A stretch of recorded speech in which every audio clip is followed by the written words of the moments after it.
Ooh, I sound a little. I know my dog be so pissed at me. He like, bitch. Look at him. He look at me like, mama, damn. You always running away my friends. If you ain't trying to get a bag, then dip.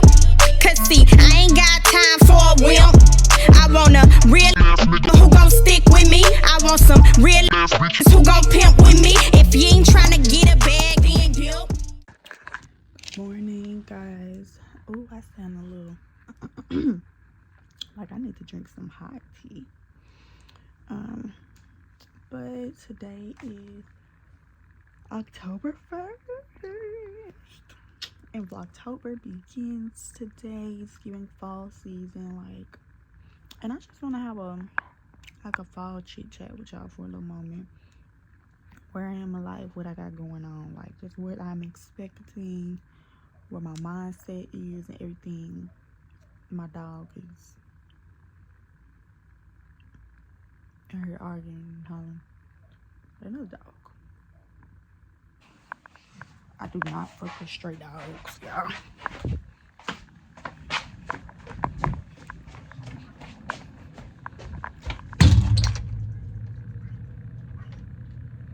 I know my dog be so pissed at me. He like, bitch. Look at him. He look at me like, mama, damn. You always running away my friends. I'm sorry. I don't trust other people's dogs. I got to find him some friends real fast because he always wants to play. There's a couple reasons why he doesn't have any friends. One, my dog is not neutered. I don't plan on neutering him because I do want some good kids, I guess you could say. But no, I do want him to have at least one. Do you call a male dog's kids a litter? I mean, a litter is a litter. I know that's what they call it for the litter. I don't know if that's like gender neutral.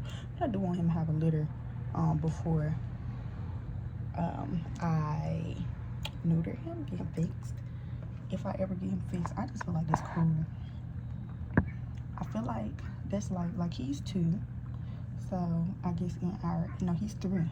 So in our years, he's 21. But that's like giving your 21-year-old son, or if you want to look at it, your younger, your 3-year-old son, a damn vasectomy. Why the fuck would you do that? Why? Just for what?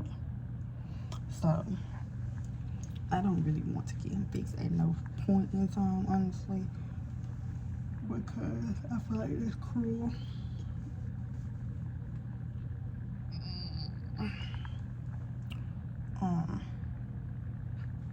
Here, just come in the house, son, because, come on. Come on, Pop. Come on. I'm going to get you some friends, I promise. I'm going to make a post on Facebook today to get us some dog friends. How about that? I'm going to take you to Shelby Farms soon, actually. I might do that today. I need to look for my car cover for, I need to buy him a tractor if I'm going to take him to Shelby Farms.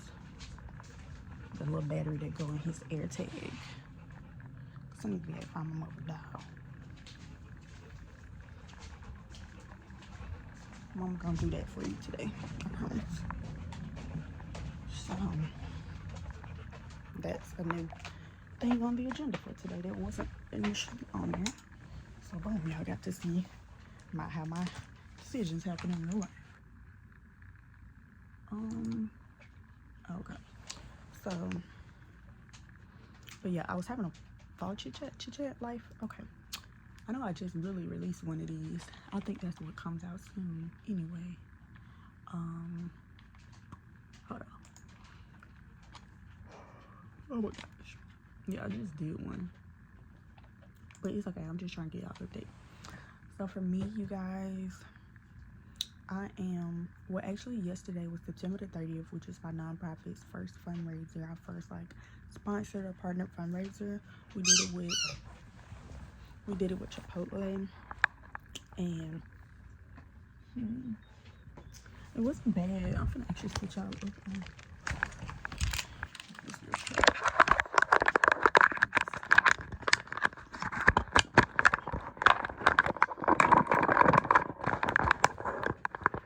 the Chipotle fundraiser wasn't bad, but I do not think we reached the goal that we need to. Chipotle has a minimum that you need to meet in sales in order to get your donation. I don't think we made it, which is really sad. My feelings are definitely hurt by that. I did not get the support that I was expecting. I am very grateful for the people who did come out. Some of our board members came out, some of our partners came out, but it was just literally a handful of people. We only needed to meet $150 in sales for them to make a donation from that amount, but I just don't think that we reached it, because again, it was literally only like 4 or 5 people that showed up. And at first I wanted to blame myself and say that was due to lack of marketing, which to an extent it could be, because I did print out like 100 like paper flyers for the Chipotle fundraiser, and I did not get to distribute all of them, and that's what I really wanted. Like, I set it in my mind to do that, and that would help, and it probably would have, but I just didn't get to. So I guess some of it is my fault, and then some of it is just very hard to get the support that I am looking for here in the city. And if y'all don't know, I'm from Memphis, and I'm not gonna lie, it just makes me really question, is this where I want to be? Like, I know it's not, but like, I want to be here for my city. Like, I want to provide for my city. Does that make sense? Like, I want to stay home. Like, I want to give them what I have to offer. I want to give my city the things that I have to offer it. And so if y'all haven't looked up by now, my nonprofit bsoyfoundation.org, go on our website. You can see the things that we offer. We have 3 major programs that we focus on. Our pillars, though, as an organization is entrepreneurship, economical rebirth, community development, and performing arts. Those are the things that we focus on. And so I've centered programs around those things to nurture them in communities. So for instance, we have the TYE program, Today's Young Entrepreneurs, where it's a 12-month program where we teach youth ages 12 to 24 entrepreneurship. And so that's from literally start to finish, 12 months to cultivate an idea, a product or a service, create the brand, the business, the product, get mock-ups of whatever those things are going to be, create business plans, get your legal things in order as far as your name, how you're going to do your registration of your business, all of those things.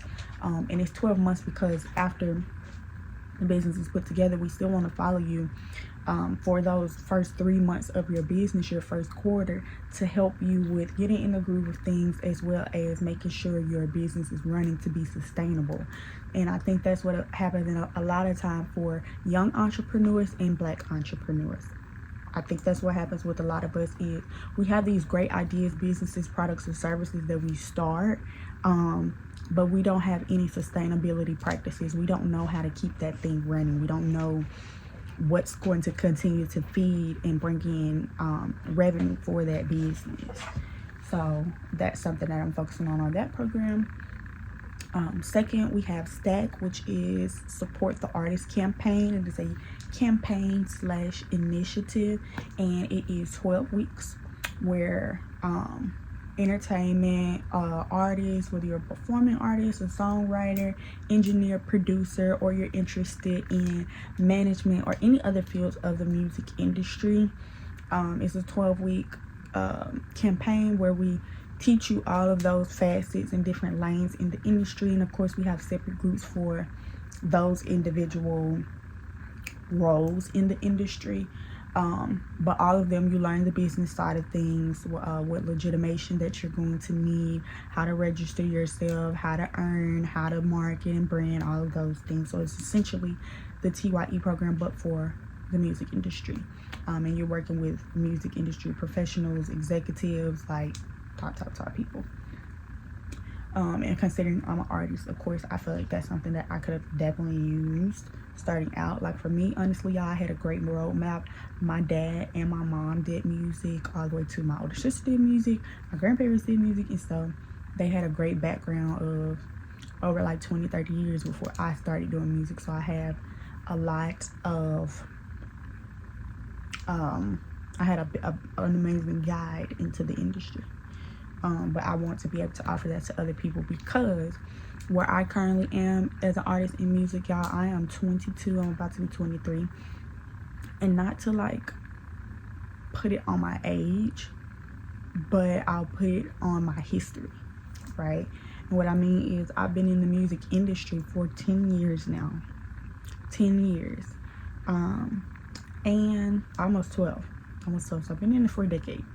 And I'm just not seeing what I was expecting, you know?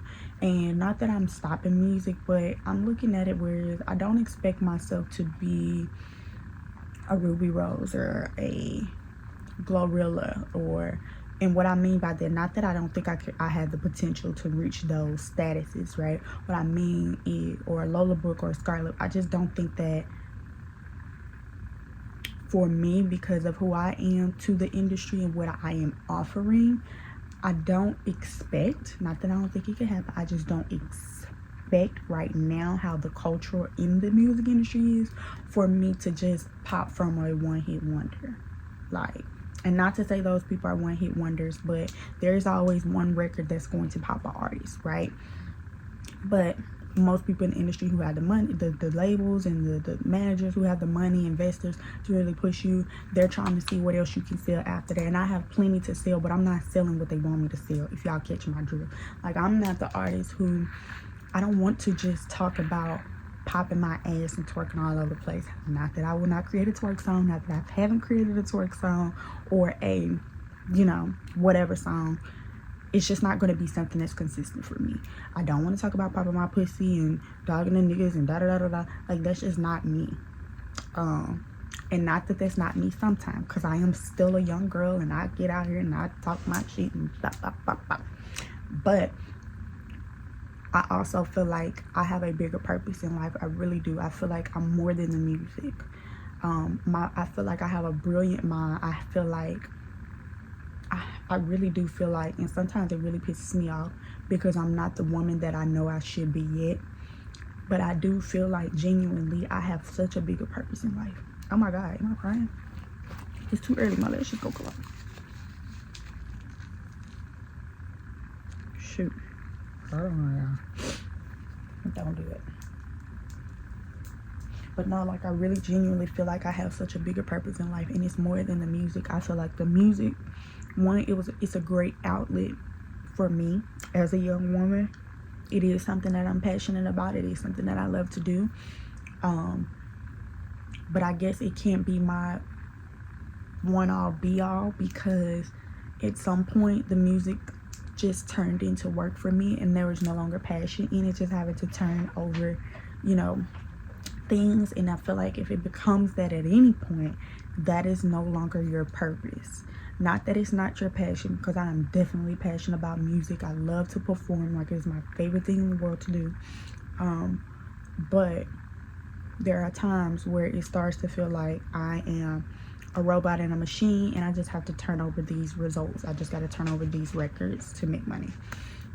And when it starts to feel like that, I don't want it, because I don't want my life or anything I do in life to ever just be about turning over the money. I don't want to become a robot. That's not what I'm interested in.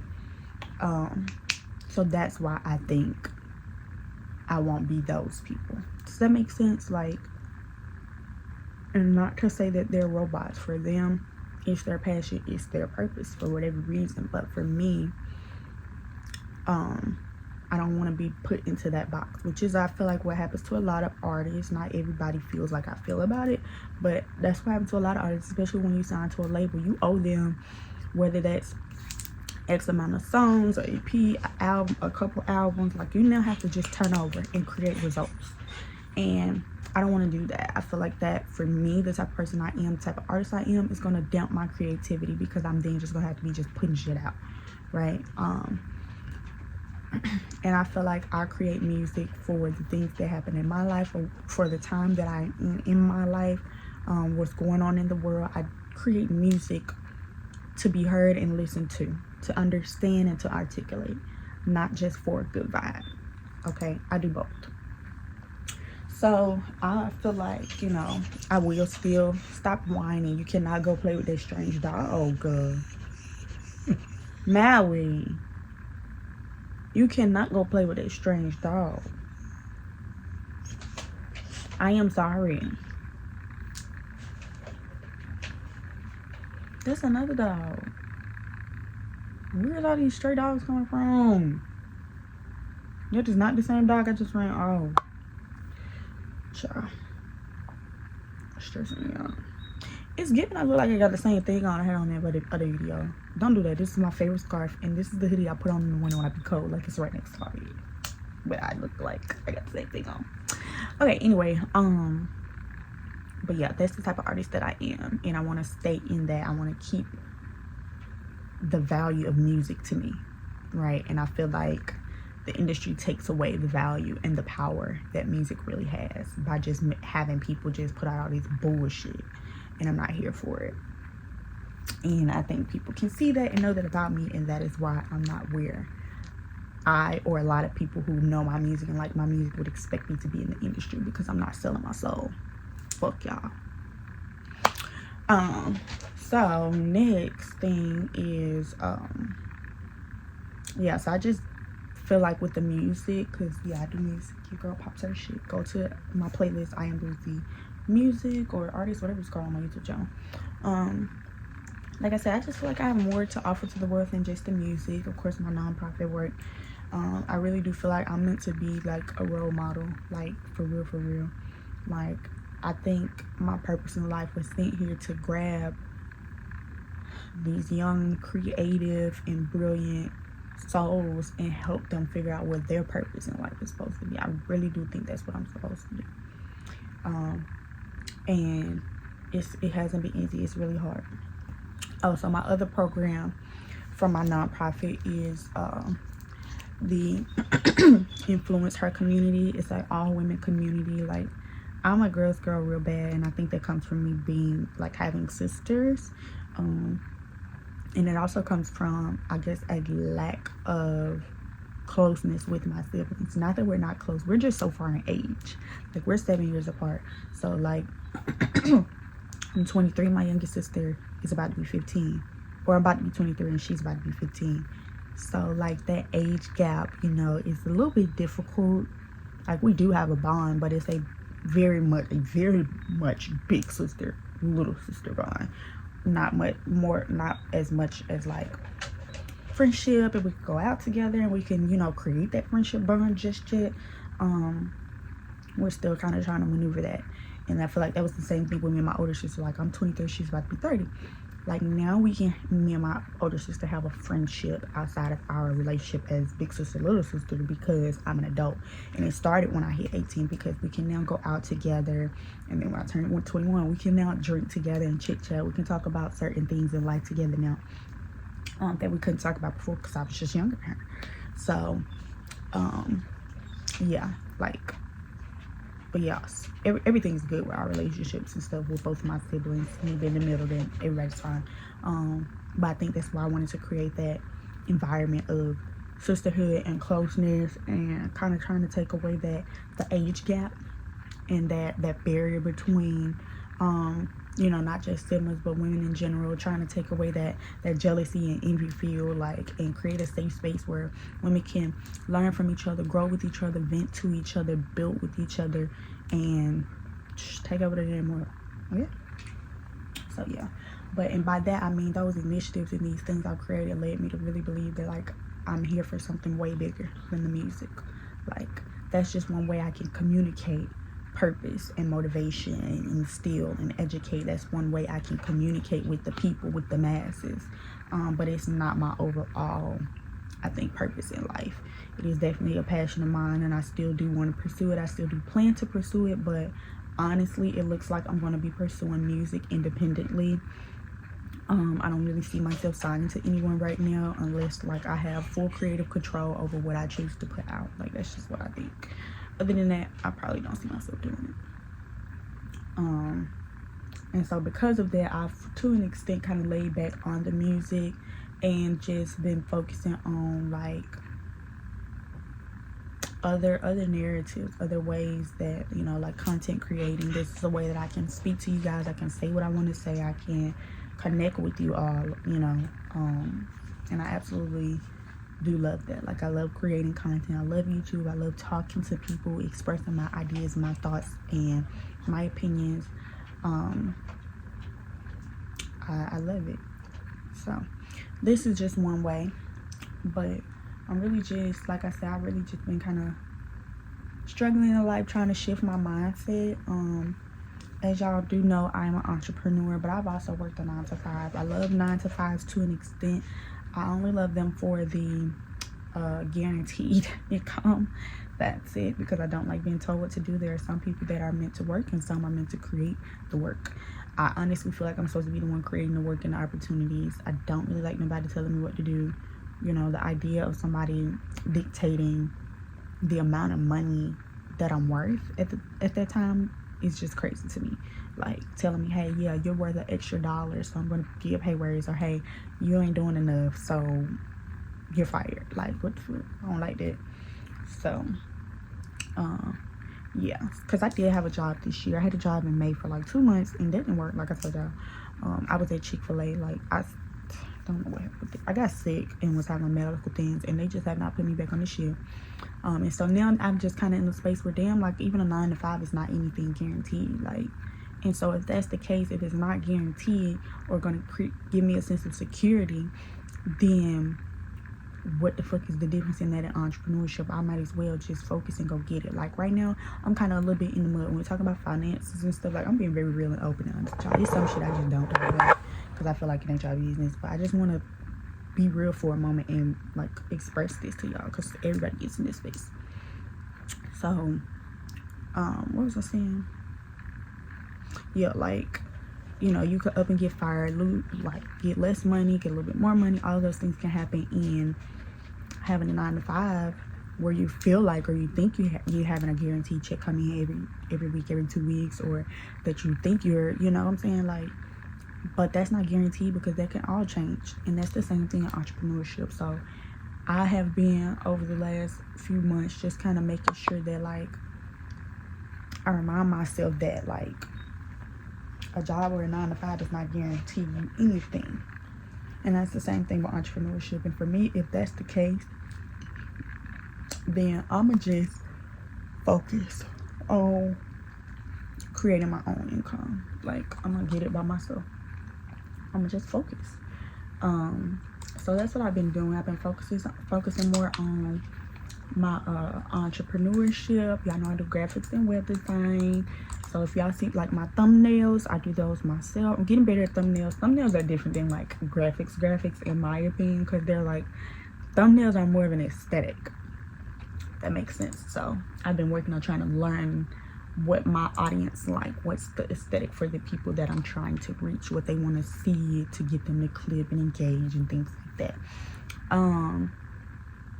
So yeah, but like my YouTube banner, my intro, I created those myself. My nail tech, if y'all scroll down in my description, her intro, her YouTube banner did that. If you on my channel, those other 3 channels that are up there, which are I know IamBreeZe. I made his YouTube banner and intro. My podcast, I'm everywhere. I did both of those, as well as all these logos. I did those as well. Too Many Business Coach, all of those channels that are in my thing, I did those. So yeah, and yeah, like I said, I think I'm getting better with the thumbnails, trying to find my aesthetic, what I want it to look like.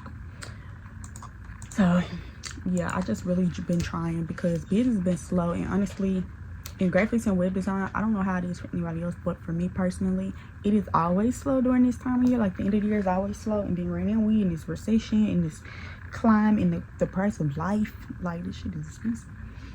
It's low right now, but I'm gonna get ready to start on some marketing. Honestly, I'm gonna start on some marketing for Black Friday, Cyber Monday, and push some things out. And then I'm also going to be doing some stuff for tax times. I'm going to be making some packages for tax season.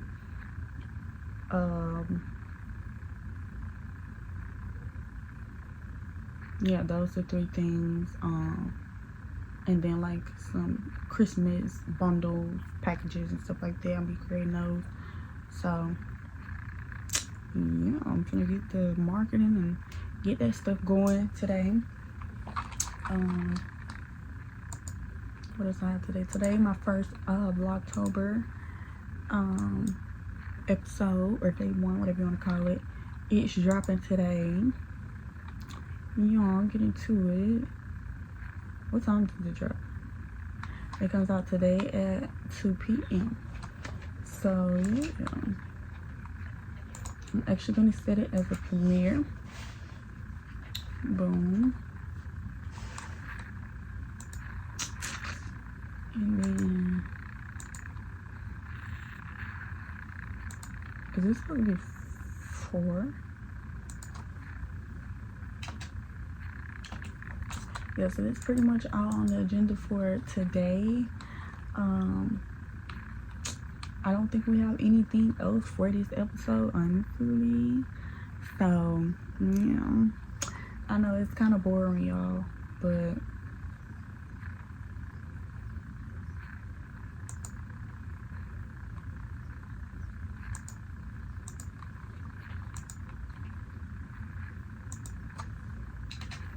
yeah, I hope y'all enjoyed this video. I'm actually gonna go ahead and close it out here. Well, no, because I might take my dog to the dog park. If I take him to the dog park, I'll show y'all a little bit of that. But yeah, no, I'm not gonna show y'all that. I'm not gonna show y'all that because I don't even know if I'm gonna go. My tire flat right now, so but yeah, I hope y'all enjoyed this video. I hope this kind of gave y'all some realistic, like, what's going on in my life, like how life's going and all that good jazz. So okay, y'all, so real quick before I close the video, I forgot, well, I didn't forget, I just got an email. I just got an email from Chipotle, and let me tell y'all, this was my first time doing a fundraiser like this. Like, I'm not gonna lie, typically from BSOY with my nonprofit, most of our funding came out of pocket when I started this organization as a kid. I was 15. And I've always kind of had a source of income as a kid, like not just from my parents, but I've always created money for myself. I've been doing graphics since I was like 13, website design and social media management, doing my music. Like, I've always had some of my own money coming in. And I made money as a kid. Like, I was making thousands of dollars. I was making bank. Or at that time, what I thought was bank, right? So a lot of the money that I was making for those things, I would use to do my philanthropy work and fund those things. So like the youth and summer events that I would do for my organization, all of the money and stuff for that would come out of pocket, or other relationships or other sponsors that I would go and kind of make firsthand. And so I've never done a fundraiser like this where my organization has partnered with a like big establishment and things like that to do fundraising. So Chipotle was our first fundraiser that we did on yesterday, September the 30th. And honestly, I did not get the support that I was expecting. But I know things happen. Some people just can't make it and things like that. But I was expecting more. I did expect more. But I just want to show some gratitude and say thank you to the people who did come out, because that's what matters. I'm trying to, like I said, change my mindset and make sure I'm focusing on the right things, right? So I'm going to focus on the good in every situation. So I want to thank our board members, our partners and sponsors that did come out. It was greatly appreciated, because without you guys, we wouldn't have been able to get anything done. So thank you guys for those who did come and show up and show out for us and represent for our mission and our goal to make our community and our city a better place and space. So with the Chipotle fundraiser, I think I mentioned this already, but how it goes is you have to reach a minimum of $150 in overall sales. Like, you could go in yourself and purchase $150 and show them that you're doing it for the fundraiser, and then that'll meet it, right? You could do that, but you have to make $150 in total sales. And once you reach that mark, they'll donate 33% of all the sales to the organization. So y'all, like I said, we did not get the participation we were expecting. So they just emailed me now. I didn't expect no first email like that. But our fundraiser brought in $121.85 in sales, which falls below the minimum sale amount of $150, which is what they asked us for. My dog is hollering because some lady is walking past our house. So we fell below the minimum requirement. But they said in the email, it says, but Maui, shut up. I see her. She not doing nothing to nobody. Be quiet. The email says, but you were super close, so we're still going to send you a check for 33% of sales, which is not a lot. If you do the math, $121.33 of that is not a lot. But I'm going to tell y'all something. This whole morning and leaving from the Chipotle and the fundraiser last night, I was really a little sad. I was a little let down at first. I was like, dang, I just knew we didn't reach the minimum. I knew I had, because I was doing the math in my head. Like, it was such a small amount of people where I could count and calculate what they spent. Like, I knew what they were spending. They told me. So I could calculate what they spent. And I was like, we ain't make it. We make it, right? And it started to make me a little discouraged. And I'm like, dang, man, like, I did this, like, did all this, had the few people that did come out, and we got nothing out of it. Like, nobody's just, not to say nobody's going to Chipotle, but the people who came, like, they don't really eat Chipotle. They, could have been home on that night. They were coming from work. They have kids. They got other things going on, and they came and spent that time to support our cause. And it's like, dang, we didn't even get anything out of it. I was expecting that. But for Chipotle to say, hey, we're still going to give you something, like, they just, I think, re-solidified or what's the word? It just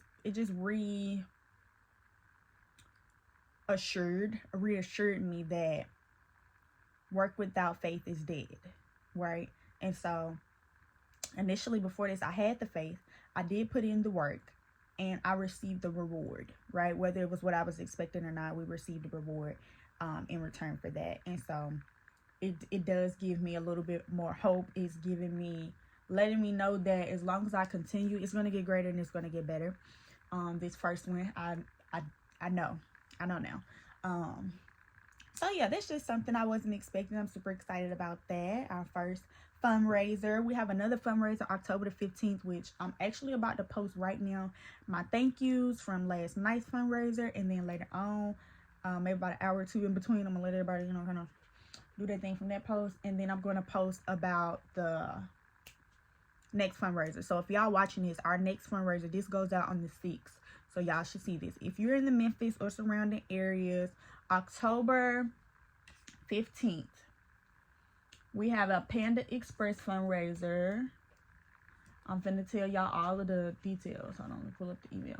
Yeah, October 15th from 10:30 a.m. to 9:30 p.m. we are doing a Panda Express fundraiser. All you have to do is go in from those times on that date only. I also believe that you can pre-order. I'll check that information or figure it out and put it in the description on like how the pre-orders and stuff work. I know we have a code that you could use, but yeah. Panda Express, let me tell y'all which location. Store 2089, so Germantown. 585 North Germantown Parkway is the Panda Express that we're having our fundraiser at, and it is from 10:30 a.m. to 9:30 p.m.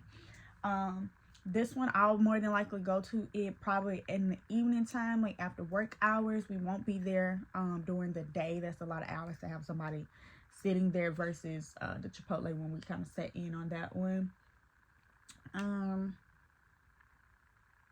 Yeah.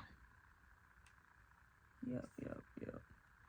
I'm trying to check the pre-order thing to see how the pre-orders work. Okay, so you can do pre-orders, but you have to use the Panda Express website.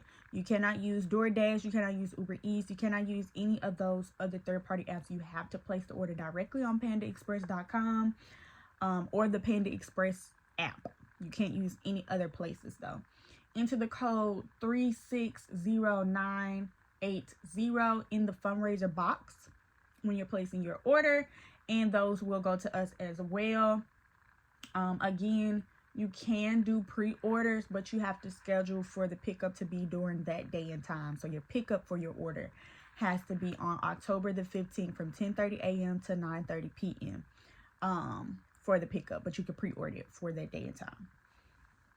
So yeah, October the 15th, 10:30 a.m. to 9:30 p.m. Panda Express fundraiser for BSOY Foundation. I want y'all to come out and support and show up for us. We're more than likely going to be there at about 6 o'clock. So we'll be there probably about 6:30 to 9:30 at the end of the end of that day. Give people time to get off work. For those who want to come in, we're gonna go have dinner there that night. So make sure y'all come out and support. So yeah, I ain't gonna hold y'all too much. So I'll see y'all next one. And I'm eating my left. I tell them that